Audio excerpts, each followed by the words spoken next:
ನಾನ್ ಪರದಾಡ್ಕೊಂಡು ಬದಾಕ್ತಿದ್ ನೋಡಿ ನಮ್ ತಾತ ನಾನ್ ಹಾಕ್ತೀನಿ ತೆಗಿ ನಿಂಗೆ ಬರಲ್ಲ ಅಂತ ಚೆಲ್ಕೆ ಇಸ್ಕೊಂಡ್ಬಿಡ್ತು. ಬೆಳಿಗ್ಗೆ ಎದ್ದಿದ ತಕ್ಷಣ ನಾವು ಮಾಡ್ಬೇಕಾಗಿರೋ ಕೆಲಸನೇ ಇಷ್ಟು: ಹಾಲ್ ಕರೆಯೋದು, ಸಗಣಿ ಬಸಕೋದು.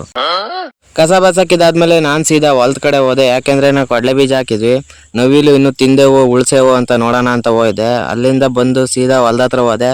ಹೊಲ್ದ ಹತ್ರ ಹೋದ್ಮೇಲೆ ನಮ್ಮ ಅಜ್ಜಿರು ಹುಲ್ ಕಟ್ಟಿ ಹೊರೆ ಕಟ್ಟಿಕ್ಕಿದ್ರು ಅಲ್ಲೇನ, ಅದನ್ನ ಹೊತ್ಕೊಂಡ್ಬಂದು ಸೀದಾ ಮನೆ ಹತ್ರ ಹಾಕ್ಬಿಟ್ಟೆ. ಮನೆ ಹತ್ರ ಹಾಕಿದಾದ್ಮೇಲೆ ಸ್ವಲ್ಪ ಬದ ಕಟ್ಟಬೇಕಾಯ್ತು.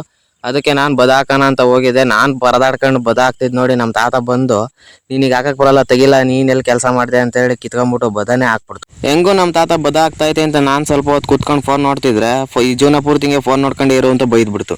ಯಾರೇ ಹೋಗಿದ್ರು ಹೆಂಗ್ ಹೊರಸ್ಕೊಂಡ್ ಮುಂದೆ ಹೋಯ್ತಾ ಇರ್ತೀನಿ. ಯಾರೇ ಹೋಗಿಲಿ, ಯಾರು ಏನೇ ಹೇಳಿ, ನಾವು ಮಾತ್ರ ಫೋನ್ ನೋಡೋದು ಬಿಡೋದಿಲ್ಲ. ಹಂಗಂತ ಬದ ಹಾಕಿದ್ದೆಲ್ಲ ಮುಗೀತು. ಅದಾದ್ಮೇಲೆ ಮೋಟ್ರ್ ಯಾಕೆ ಕೊಡ್ತಿಲ್ಲ ಅಂತ ಹೋಗಿ ನೋಡಿದ್ರೆ ವೈರೇ ಕಿತ್ಕೊಂಡು ಹೋಗ್ಬಿಟ್ಟು ಇದು ನಮ್ಮ ಅಂಕಲ್ ಕಣ್ಣಿಗೆ ಕಾಣಿಸ್ಕೊಬೇಕಾಯ್ತು. ಮಕ್ಕೆ ಉಗ್ತು ಟೇಪ್ ಆಗ್ತಾ ಇತ್ತು. ಕರೆಂಟ್ ಬಂತು ಅಂತ ನಾನು ಹೋಗಿ ಅಡಿಕೆ ಸಸಿಗೆ ನೀರ್ ಬಿಡ್ತಾ ಇದ್ದೆ. ಅಡಿಕೆ ಸಸಿಗೆ ನೀರ್ ಬಿಟ್ಟಿದ್ದೆಲ್ಲ ಆದ್ಮೇಲೆ ಸೀದಾ ಮನೆ ಹತ್ರ ಹೋದೆ. ಮನೆ ಹತ್ರ ಹೋದ್ಮೇಲೆ ಅಮ್ಮನ ಆಟ ಆಡ್ಸು ಅಂತ ನನ್ನ ಕೈಲೇ ಬಿಟ್ಟೋದ್ರು. ನಾನು ನಮ್ಮ ಪಾಪನ್ನ ಆಟ ಆಡಿಸ್ಕೊಂಡು ಕೂತ್ಕೊಂಡಿದ್ದೆ. ಆ ಗೊಂಬೆ ಕೈಲೇ ಇನ್ನೊಂದು ಗೊಂಬೆ ಕೊಟ್ಟು ಆಟ ಆಡಿಸ್ತಾ ಇದ್ದೆ. ಇವತ್ತಿನ ಕತೆ ಇಷ್ಟೇ. ಮತ್ತೆ ನಾಳೆ ಸಿಗೋಣ. ಎಲ್ರಿಗೂ tata, bye bye, see you. ಹಂಗೆ ಎಲ್ರು ಫಾಲೋ ಮಾಡ್ರಪ್ಪ.